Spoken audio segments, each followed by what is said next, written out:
Pemirsa, hasil survei Litbang Kompas yang digelar pada 20 hingga 25 Oktober 2024 menegaskan bahwa persaingan memperebutkan kursi gubernur dan wakil gubernur Jakarta masih terbuka lebar. Pasangan Pramono Anung Rano Karno saling pepet dengan Ridwan Kamil Suswono. Pram Rano memiliki elektabilitas 38,3%, sementara RK Suswono yang didukung koalisi besar 34,6%. Adapun pemilih bimbang masih besar yaitu 23,8% dan dalam 3 pekan mendatang pemilih bimbang inilah yang akan menentukan siapa yang akan maju ke putaran kedua atau bahkan langsung menang satu putaran. Untuk membahas pertarungan sengit di Pilgub Jakarta, kami mengundang peneliti Litbang Kompas Yohan Wahyu, kemudian nanti akan bergabung Direktur Eksekutif Carta Politika Yunarto Wijaya dan analis politik Adi Prayitno. Saya sapa dulu, selamat malam Mas Adi, selamat malam Mas Yohan. Selamat malam Tasya, Iya, Mas Toto, Mas Adi. Mas Adi. Malam, Oke, Mas. saya ke Mas Yohan terlebih dahulu ya Mas Yohan. Ya, Angka 34 untuk RK, 38 ya. untuk Pram menurut Litbang Kompas ini belum bisa disebut unggul karena masih dalam rentang margin of error 3,46%. Temuan menarik apa yang menurut Anda patut di-highlight dari hasil survei Kompas untuk Pilkada Jakarta? Ya, dari survei Kompas ini kan kelihatan dari 2 pasangan calon itu yang cukup mendominasi ya antara Pramono Rano dan RK Suswono. Jadi memang kalau kita jumlah itu hampir 70% pemilih, 70% lebih pemilih itu konsentrasi ke 2 pasangan calon ini. Itu yang pertama. Yang kedua tentu dari 2 pasangan calon tersebut memang kekuatannya relatif seimbang. Kita lihat misalnya Pram 38,3, RK 34,6. Selisih dari kedua pasangan calon ini masih dalam sampling error ya 3,46. Jadi artinya tidak bisa kita simpulkan mana yang lebih unggul, mana yang kemudian bisa tersalib karena memang masih dalam margin error selisihnya, Tasya. Ya. Yang jelas pesan dari survei ini adalah 2 pasangan calon inilah yang punya peluang besar gitu ya akan menarik perhatian pemilih terutama dari undecided voter kita yang 23,8% itu. Nah, sisa waktu selama kurang lebih 3 pekan ke depan itu akan menjadi momentum tentu bagi ketiga pasangan calon. Tapi kalau lihat survei ini kan 2 pasangan calon inilah yang akan menjadi 2 kontestan utama yang akan merebut simpati pemilih. Nah, faktor ketiga dari survei ini kelihatan potensi putaran kedua itu cenderung lebih terbuka ya dibandingkan potensi satu putaran. Kenapa? Kalau kita uji secara ekstrapolasi, 2 pasangan calon ini rentang suaranya memang antara 46 sampai 51-52%. Artinya itu sangat tipis sekali gitu ya kalau kita lihat potensi satu putaran. Jadi peluang 2 putaran itu cenderung lebih lebar peluangnya dibandingkan satu putaran. Baik. Tapi tentu gejala ini akan ditentukan dengan momentum-momentum yang akan terjadi kurang lebih 2-3 pekan ke depan sampai hari pemungutan suara nanti, Tasya. Baik, jadi tipis tapi bukan tidak mungkin masih bisa satu putaran ya Mas Yohan? Iya. Oke, Ya. baik. Saya ke Mas Adi dulu. Mas Adi, dengan kondisi sebulan jelang pilkada, angka yang kita saksikan adalah seperti ini. Menurut Anda siapa yang punya peluang untuk kemudian bisa meningkatkan angka dukungan? Ya, saya kira semua calon masih punya peluang, terutama paslon 1 dan 3. Kalau melihat trennya kan paslon 1 itu cenderung menurun dan paslon 3 itu naik ya. Pram dan Rano itu trennya naik secara signifikan. Sementara RK dan Suswono itu cenderungnya menurun. Jadi dalam konteks itulah sebenarnya Mbak, di sisa waktu kurang lebih 3 minggu ini, ya saya kira memang kerja-kerja politik itulah yang akan menentukan segala-galanya. Nah, dalam logika survei biasanya kalau yang naik itu agak susah untuk turun, tapi biasanya yang turun itu agak susah untuk naik. Tinggal bagaimana kapitalisasi semua sumber kekuatan politik, mesin politik, resource politik dalam sisa waktu pertarungan ini.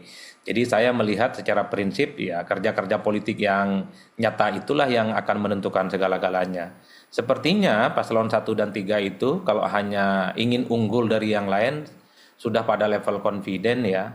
sepertinya pasangan 1 dan 3 itu sudah mulai berpikir bukan hanya sekedar unggul, sebisa mungkin untuk menang satu putaran. Nah itu yang sepertinya melipat gandakan mesin-mesinnya Pram dan Rano, dan kemudian Ridho juga belakangan kelihatan spanduk-spanduk kampanye semakin masif yang belakangan ini sebenarnya nggak kalah saing.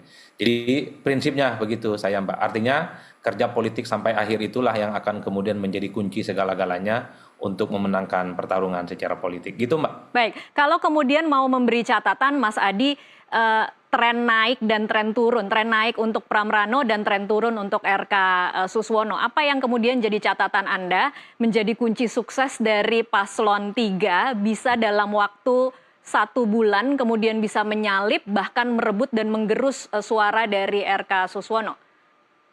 Ya pertama pasangan nomor 3 ini nggak punya resistensi apapun Mbak. Itu harus diakui. Tidak ada protes, tidak ada demonstrasi. Bahkan dengan kelompok-kelompok pendukung Abah itu kan sebenarnya saling berpenetrasi. Sangat kelihatan misalnya mesin politik Abah itu banyak yang bergabung dengan Pram dan Rano Karno. Ini salah satu variabel yang juga bisa menjelaskan kenapa Pram dan Rano itu relatif naik secara signifikan. Yang kedua, saya melihat mesin politik Ahok juga bekerja. Itu jangan dilupakan, apapun judulnya, bicara tentang Jakarta, ketokohan Ahok juga menjadi figur yang signifikan. Dan yang ketiga tentu variabel Sidul yang sangat identik dan mengidentifikasi sebagai orang Betawi, itu adalah variabel ketiga yang menjelaskan kenapa paslon nomor 3 ini naik melesat secara signifikan. Nah sementara di pasangan Ridho memang sangat kelihatan yang bekerja itu hanya Ridwan Kamil, itu pun RK seringkali mendapatkan sentimen negatif dan resistensi ya. Dan yang kedua, kita melihat pasangan Ridho ini kan wakilnya sering blunder. Kemarin ngomong janda, kemarin lagi ngomong apa yang dalam banyak hal sebenarnya sangat merugikan mereka ya, sebagai bagian dari kepentingan politik elektoral jelang pencoblosan. Oleh karena itu, menurut saya di sisa waktu pencoblosan ini tinggal 2 hal. Siapa yang nggak bikin blunder, yang kerja politiknya mantap, dialah yang akan menang. Baik, Saya jadi kira di situ. sebenarnya cukup dengan tidak bikin blunder dan sedikit kerja keras begitu ya kira-kira Mas Adi? Ya, tidak cukup juga hanya sedikit blunder, tapi kerja-kerja mematangkan untuk 50% plus 1 itu menjadi kuncinya. Saya kira di situ. Baik, saya akan coba sapa Yunarto Wijaya, Direktur Eksekutif Carta Politika. Apakah sudah mulai bergabung dengan kami? Selamat malam Mas Toto. Halo Tasya, Iya, malam. malam. Oke, Mas Toto, ini kalau kita lihat data Litbang Kompas, 56%-nya adalah strong voters atau yang pilihannya sudah pasti tidak akan berubah. Kemudian 39% adalah swing voters, masih mungkin merubah pilihannya. Nah, dengan mengambil referensi dari pilkada-pilkada Jakarta sebelumnya, apa saja yang perlu diantisipasi atau perlu dilakukan untuk meneguhkan dan atau mencuri suara-suara dari pemilih yang belum solid dengan pilihannya? Kalau berbicara secara kuantitatif dalam konteks kemantapan pilihan ya Tasya, ini jauh sekali dibandingkan dengan 2017. 2017 tuh saya ingat sekali fenomena strong voters itu sampai sekarang rekornya belum pernah terkalahkan dari pilkada-pilkada lain. Itu angka strong voters dari pemilih Ahok dengan pemilih Anies itu mencapai di atas 90%. Bahkan pilpres sekeras Pak Prabowo melawan Pak Jokowi 2 kali pun tidak pernah mencapai angka tersebut. Ini kisarannya masih di sekitar 50%-an, 60%-an kalau saya baca beberapa lembaga besar, termasuk Carta misalnya yang sudah melakukan rilis. Bisa dilihat dari 2 kacamata. Kacamata secara negatif, bahwa memang tingkat fanatisme atau keinginan orang untuk kemudian memperjuangkan calonnya tidak sebesar yang terjadi pada 2017. Tapi kita bisa lihat juga secara positif, 2017 itu kan salah satu penyebabnya karena ada isu identitas yang memang dengan lebih mudah secara emosional membuat orang cenderung menjadi fanatik. Jadi saya pikir kita bisa lihat dari sisi positifnya, pertarungan ide kreatif, pertarungan program seharusnya lebih memiliki kesempatan untuk ada di atas panggung dibandingkan dengan 2017. Ditambah memang ada kejenuhan, Tasya, bukan hanya di Jakarta, di seluruh Indonesia. Kalau saya Carta ada sekitar 200 lebih data survei pilkada kabupaten kota dan gubernur, cenderung memang ada tendensi kejenuhan, termasuk salah satu indikator kalau kita membaca terkait dengan tingkat strong voters. Nah, apa yang bisa dilakukan memang dengan waktu sekitar tidak sampai sekitar 3 minggu lah katakanlah, mau tidak mau sekarang sudah bukan berbicara lagi mengenai deklarasi, mengenai hal-hal yang sifatnya seremonial. Sekarang sudah pertarungan yang sesungguhnya bagaimana memperkuat basis-basis pengawalan sampai level TPS. Siapa yang saksinya kuat, siapa yang kemudian jaringan sampai RT RW-nya kemudian kuat, sampai hal-hal yang sulit untuk dibuktikan tapi kita tahu faktor pragmatisme di panggung belakang tuh saya nggak ngerti apa ada yang bagi sembako, ada yang bagi uang, mau tidak mau fakta secara elektoral itu yang biasanya terjadi dalam beberapa minggu terakhir. Nah kalau mau lihat secara utuhnya memang dalam survei Carta Politika salah satunya pengaruh Ahok dan Anies itu masih sangat besar. Sehingga siapa yang kemudian memang bisa merangkul jejaring dari kedua tokoh tersebut, saya pikir akan memiliki modal sangat besar mendapatkan citra yang baik dari mayoritas pemilih di Jakarta. Oke, baik. Saya ke Mas Yohan lagi. Mas Yohan, Kompas Ya. juga, Litbang Kompas juga memotret ini bagaimana 2017 itu kental dengan politik identitas, kemudian di 2024 ini bisa terpotret bahwa latar belakang dari pendukung masing-masing paslon itu kemudian tidak terlalu jelas terlihat Ya. perbedaannya. Pendukung Anies dan Ahok pun terdistribusi cukup merata untuk tiap-tiap masing-masing paslon. Apakah kemudian artinya dengan data seperti ini artinya pemilih Jakarta sudah dikatakan bisa kembali menjadi pemilih rasional, Mas Yohan? Ya, sebenarnya mungkin beda ya setting 2017 tadi Mas Toto bilang ada isu politik identitas. Saat ini isu itu bahkan tidak ada ya. Isunya lebih pada program, isunya lebih pada pertarungan kekuatan sosok. Kalau kita bedah latar belakang masing-masing pemilih dari ketiga paslon ini memang relatif merata. Tapi memang ada kecenderungan misalnya pemilih PKS itu relatif menyebar gitu ya. Yang kalau kita tahu PKS lebih mendukung pasangan 01 RK Suswono, tapi di survei kita memang latar belakang pemilih PKS, pemilih RK yang dari PKS, 100% dari responden pemilih PKS ini memang terbelah gitu ya, sebagian ke RK, sebagian ke Pram Rano. Jadi itu kelihatan memang ada kurang solid, padahal kalau kita merujuk survei-survei sebelumnya rata-rata pemilih PKS ini solid ya, di atas 60% itu memilih pasangan calon yang diusung partai. Itu faktor pertama yang kemudian kita tahu penyebaran pemilih gitu ya. Hal yang agak berbeda mungkin terjadi di kelompok pemilih PDIP misalnya. Ini relatif solid gitu ya, kalau kita lihat di atas 60% itu memang menjatuhkan pilihan ke Pramono Rano. Jadi kalau dari sisi persebaran latar belakang pilihan partai, memang ada kecenderungan PKS terbelah. Di sisi yang lain, kelompok pemilih PDIP ini relatif lebih solid 60%. Meskipun solidnya belum di atas 70%, tapi setidaknya polanya lebih kelihatan menonjol di kelompok pemilih PDIP ini untuk kemudian mensolidkan pilihan ke Pramono Rano. Baik. Nah, kembali pada pertanyaan tentang persebaran pilihan, saya tadi tertarik misalnya kenapa PKS terbelah, ketika di cross dengan pemilihan presiden, ini kan punya irisan dan pemilihan pemilih Anies dan PKS gitu ya. Jadi sebagian pemilih PKS yang cenderung lebih menginginkan Anies itu memang cenderung berlari ke Pramono Rano gitu. Jadi ada fenomena split voting di antara masing-masing kelompok pemilih partai ini tidak kemudian linear dengan pilihan partai gitu. Tapi yang cukup menonjol dari kelompok pemilih PDIP itu memang di atas 60%, mereka cenderung akan mengarahkan pilihan sama dengan pilihan partai untuk mendukung Pramono Rano. Dari konteks pilihan partai memang menyebar, dari konteks demografi misalnya, dari sisi agama, pendidikan, status sosial, ini relatif menyebar, Tasya.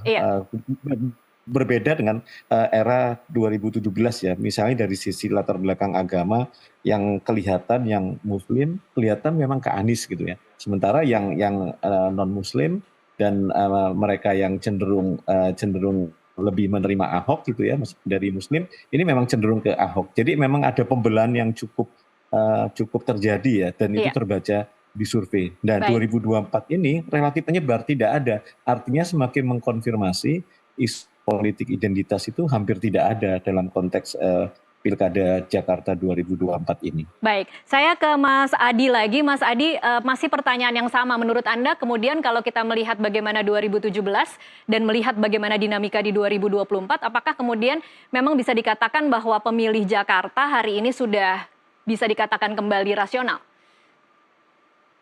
Ya saya kira Jakarta itu dari dulu pemilih yang cukup rasional ya. Mereka akan memilih pemimpin yang dinilai punya program yang konkret, solutif, dan yang paling penting adalah program-program yang dinilai sangat realistis. Jadi kalau paslon itu bicaranya ngawang-ngawang, bicaranya hal-hal yang besar, nggak nyangkut di pikiran pemilih, jangan berharap bahwa mereka itu akan mendapatkan dukungan. Apa itu yang konkret? Misalnya bagaimana cara mengatasi kemacetan, kemudian bikin balai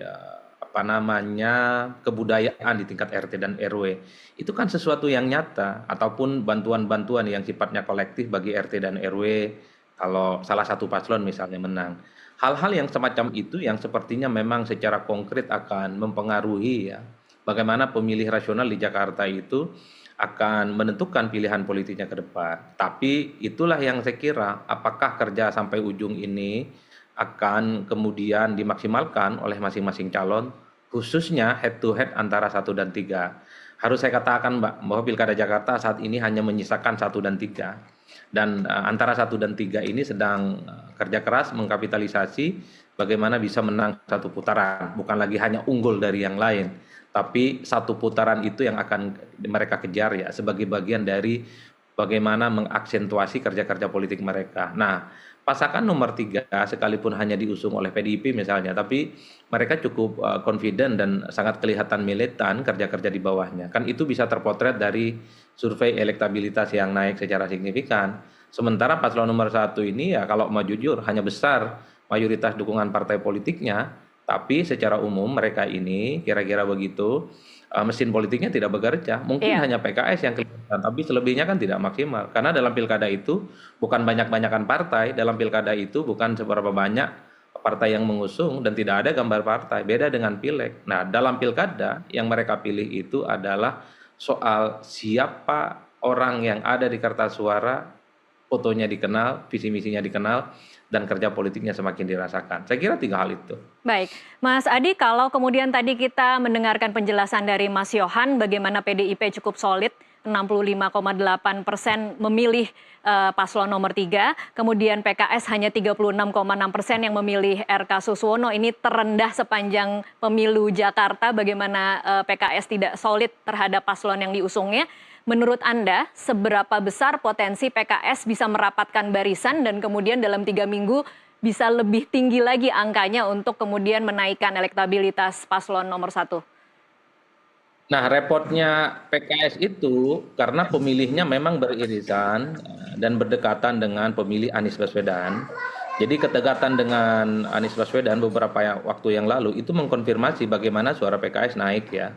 Tapi ketika PKS misalnya punya jarak yang cukup signifikan, terutama ketika nggak jadi mengusung PKS sebagai Anies Baswedan sebagai gubernur.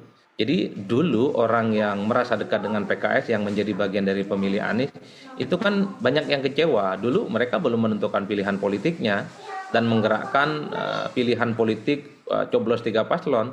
Tapi kebelakangan ini orang yang merasa dekat dengan PKS beririsan dengan Anies lebih condong ke 3 memang, Mbak. Kan itu yang kemudian bisa menjelaskan kenapa suara Pram dan RK itu naik secara signifikan. Ya, Mas tadi cukup menarik ya ketika kemudian mereka beralih ke pasangan nomor 3, padahal itu didukung oleh PDI Perjuangan yang seharusnya menurut teori tidak bisa cross seperti itu antara PKS dengan PDI Perjuangan. Kenapa faktor PDI Perjuangan tidak masalah bagi para pemilih Anies yang tadinya adalah orang PKS?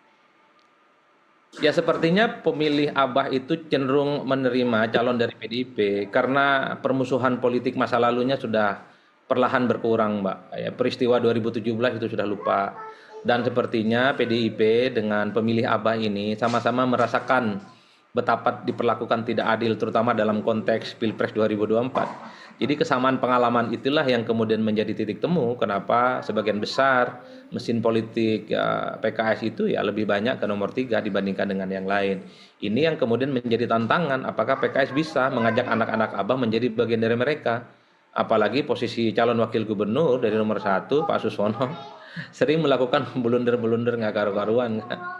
Jadi itu yang saya kira pertarungannya 3 minggu ke depan akan menjadi sesuatu yang nyata. Saya kira di situ, Mbak.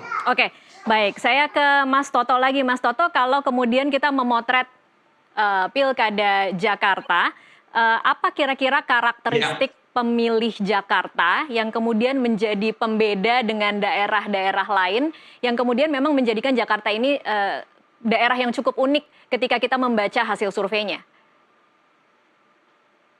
Iya, yang pertama kalau kita bicara Jakarta kan pusat informasi yang tidak bisa dibantah. Jadi dinamisasi dari perilaku pemilih itu terjadi dengan lebih cepat dibandingkan dengan daerah lain. Makanya kalau kita ingat di tahun 2012 dan 2017 bisa dikatakan selalu terjadi kejutan. Pihak yang dianggap awalnya kuda hitam itu yang selalu menjadi pemenang. Salah satu faktor penyebabnya tadi faktor isu sangat berpengaruh, bahkan blunder saja itu sangat berpengaruh. Dan termasuk ketika kita berbicara dalam level provinsi ya, Jakarta ini daerah yang jumlah penduduknya lumayan banyak, pemilihnya lumayan banyak, tapi dengan mudah bisa digapai. Saya selalu mengatakan siapa yang memang rajin turun belusukan, siapa yang bisa menggapai lebih banyak titik, itu dalam sebulan saja satu pasang bisa dengan bagi tugas cagup cawagup itu bisa menggapai 267 kelurahan, menggapai 44 kecamatan. Kritik saya kepada Kang Emil, ketika kemudian elektabilitasnya cenderung trennya turun, kok malah gelendotan ke atas. Yang didatangi malah orang di Solo. Yang didatangi itu malah presiden makan Padang. Yang harusnya didatangi adalah warga-warga. Sudah tidak ada pengaruhnya ya menurut Mas Toto untuk mendatangi atau menggandol yang di atas itu sudah tidak ada pengaruhnya? Pengaruh mungkin ada ya Tasya ya, orang-orang yang menyamakan bahwa kemudian pilihannya harus sama dengan Pilpres. Tapi apakah jumlahnya besar? Dari temuan-temuan prostabulasi data Pilpres itu tidak menjadi faktor yang dominan. Bahkan ada potensi menjadi blunder buat pemilih-pemilih rasional yang cenderung ingin melihat seberapa besar sih Anda independen dalam menjadi seorang sosok yang memiliki kekuatan personal branding. Walaupun saya mengerti Tasya, kalau ditanyakan lalu ngapain kemudian seorang calon kandidat datang dengan cara seperti itu, belum tentu tujuannya adalah mempengaruhi persepsi publik. Bisa juga kita melihat tujuan taktisnya adalah kalau saya bertemu dengan mantan presiden atau presiden, dukungan logistik akan lebih mudah datang. Fakta kampanyenya seperti itu. Jadi mungkin saja ada yang nyinyir, tapi kan bisa saja bohir-bohir jadi kemudian mau menyumbang. Ini salah satu hipotesa gitu ya Tasya. Tapi balik lagi kalau berbicara mengenai perilaku pemilih, simpel kok, masyarakat Jakarta itu ya sangat rasional, ya satu sisi karena mereka pusat informasi. Tapi di sisi lain juga sangat mudah didekat secara emosional karena sangat mudah dijangkau. Bandingkan kalau ada seorang cagup harus kemudian berkampanye di daerah sebesar, kita nggak usah bicara Papua deh, Sumatera Selatan aja, 17 kabupaten kota, jarak antara satu kabupaten dengan kabupaten lain, atau satu kecamatan dengan kecamatan lain di satu kabupaten, itu bisa sampai 7 jam. Itu yang menurut saya juga akan ikut menentukan. Satu lagi mungkin Tasya yang menarik ya, tadi sedikit disinggung terkait dengan anak Abah. Kalau pertanyaannya adalah apakah akan 1 putaran atau 2 putaran, kalau kondisinya ceteris paribus, artinya ritmenya seperti ini, memang mungkin seperti kata Mas Yohan, peluangnya sedikit lebih besar untuk terjadi 2 putaran kalau tidak ada perubahan berarti. Tapi mungkin ya yang sekarang ditunggu salah satunya adalah faktor anak Abah atau faktor Aniesnya sendiri. Jadi pertanyaan nih, Anies bisa nggak jadi game changer tiba-tiba memberikan kode, memberikan dukungan kepada salah satu calon yang sekarang mungkin orang banyak berspekulasi kok kayaknya lebih banyak, terus terang lebih banyak ke Pramudul. Tetapi ketika sosoknya kemudian di masa-masa terakhir memberikan sebuah kode dukungan, mungkin saja itu bisa menjadi sebuah game changer, menutupi celah dari jarak antara 2 putaran menjadi 1 putaran. Oke, baik. Kita akan bicara lebih banyak lagi soal potensi 1 putaran dan 2 putaran, serta pengaruh beberapa tokoh, diantaranya presiden, mantan presiden, dan 2 calon gubernur di 2017 yang kemudian punya pengaruh signifikan di pemilih Jakarta. Di segmen selanjutnya, pemirsa tetaplah bersama NTV Prime.